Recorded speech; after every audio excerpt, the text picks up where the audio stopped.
CNBC said yesterday that car sales are up contrary to what we are seeing. Any thoughts? You got to take any of these numbers with a grain of salt.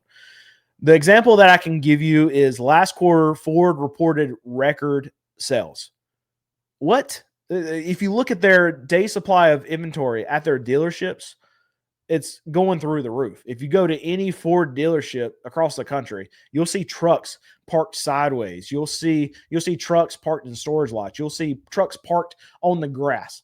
So how can Ford get away with being able to have record sales? They report record sales as a manufacturer, and their dealerships are having this level of problem with inventory. Well, what's happening? And I would assume it's very similar with GM. It's very similar with Stellantis. The last time I was at a GM dealer, it hasn't been with last week.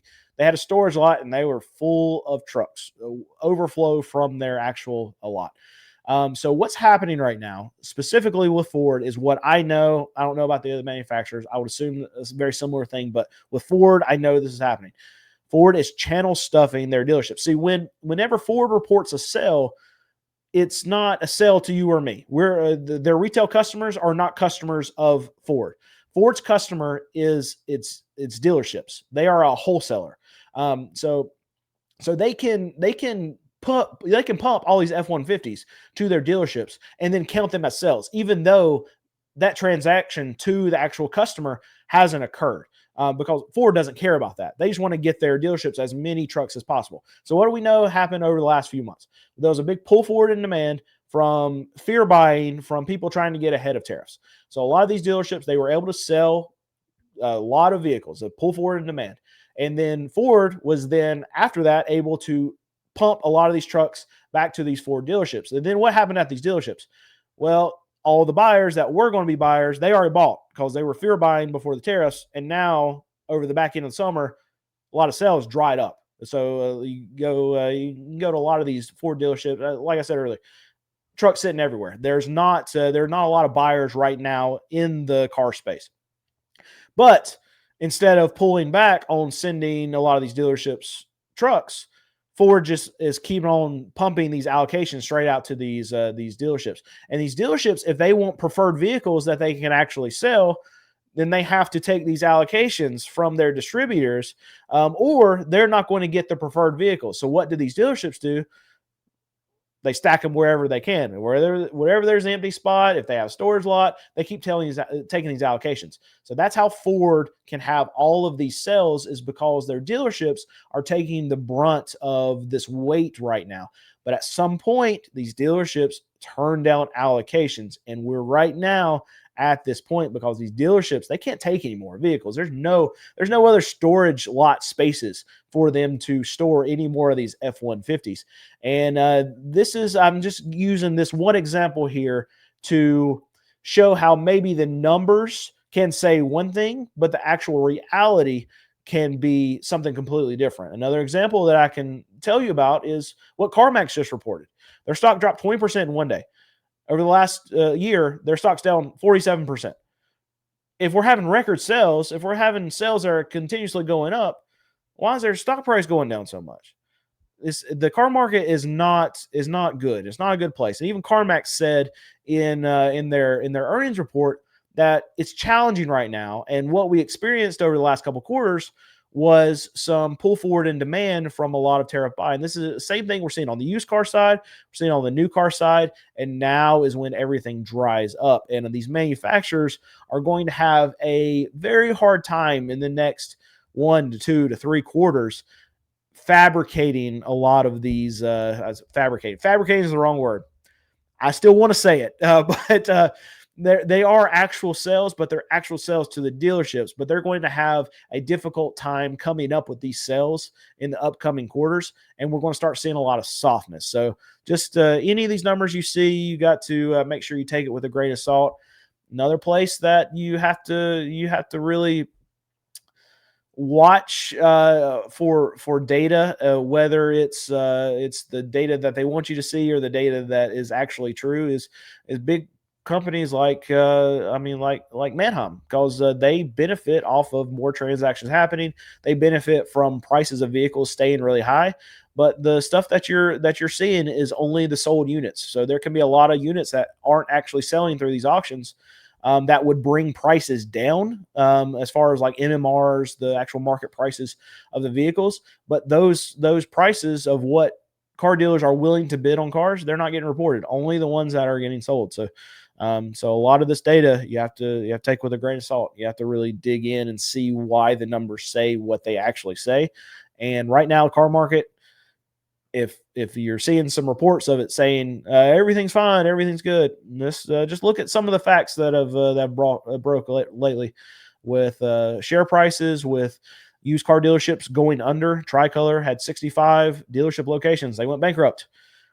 If the car market's great, stuff like this doesn't happen. Have you thought about acquiring more vehicles from the street versus relying so much on auction companies? When I first became a dealer, my whole idea was, one, going to auctions. That would be easy. But I was trying to figure out if there's an easier way to obtain a good car without taking a little bit of this gamble that we're dealing with at auctions. Because in a lot of auctions, you can't actually drive the car, or even some auctions you can't even crank the cars before you buy them. We don't go to any of those, but there are auctions that are out there.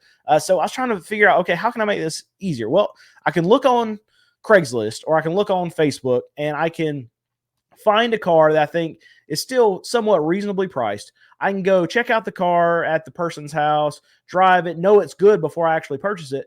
And then I felt confident enough in my negotiation skills that I could get it $500 less than what they're asking for it. And then I could turn around, clean it up, and sell it for $500 more than what they were trying to sell it for, just because I know how to market. I'm good at SEO. I'm good at knowing what words to put in titles. I'm on YouTube. Yeah, I mean, I know something about titles. When I'm selling something, I know how to make the car look good in the pictures. So I feel like doing all those things, I could make easy money from people who are already trying to sell cars. And then I could negotiate and make the difference off of what I felt like they were leaving on the table. Found out very quickly that everyone lies about what they have. I found out very quickly that no one has their paperwork in order. I found out very quickly that no one is disclosing all of this is going back to lying, but they're not disclosing any of the problems that the car is has at the moment, and that they're only taking that one really bad picture that's really dark of that one side, because on the other side of the car there's a massive dent in the door.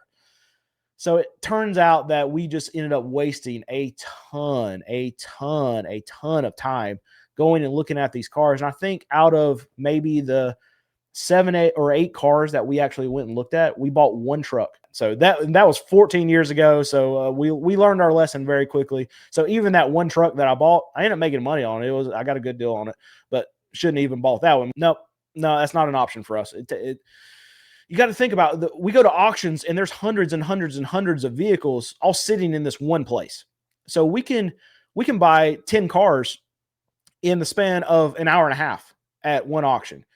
And if we were going to go check out one car that might not even be a car we want to buy, based off of just a description that we saw online, it might take us an hour and a half just to go check out that one car, even if it's local to us.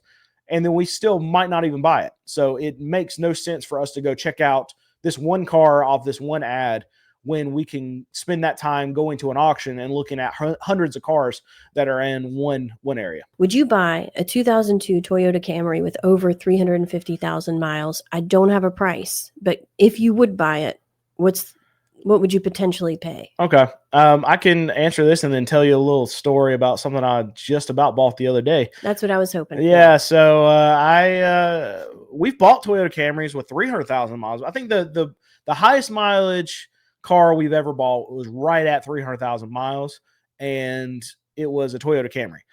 Now we set ourselves a limit now of the top end of the mileages that we actually we will buy, and I think we put it right around 250,000. That's still a lot of miles, so we don't buy a lot of those.